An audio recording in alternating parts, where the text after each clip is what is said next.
শুনেছি শঙ্খচূড় দহনের দাও নেবাতে পাথরে ঢেলে দিয়ে আসে বিষ, কিন্তু আমার জ্বলে পুড়ে যাওয়ার তরল আমি কোন পাথরে ঢালবো?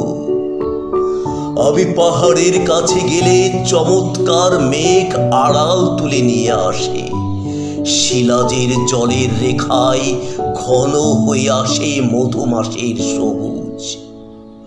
আমি বিষ ঢালতে পারি না। শুনেছি মন্থনের কালকুটো শিব ধারণ করেছিলেন, কিন্তু আমার অস্থিমজ্জার হলাহল গ্রহণ করবে কে?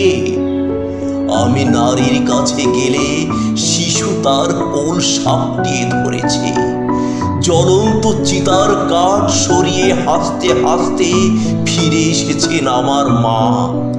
ওষ্ঠ থেকে আমি বিষ ঢালতে পারিনি। হে অন্ধকার, চূর্ণ হও, সমস্ত জন্মের কোরক প্রস্ফুটিত হও নিশীথ আলোয়। আমায় হত্যা করো, আমি মানুষ, আমি বিষ বইতে পারি না। ধন্যবাদ কবিতাটি শোনার জন্য। কবিতাটি লিখেছেন স্বপন চক্রবর্তী, কবিতার নাম দাও।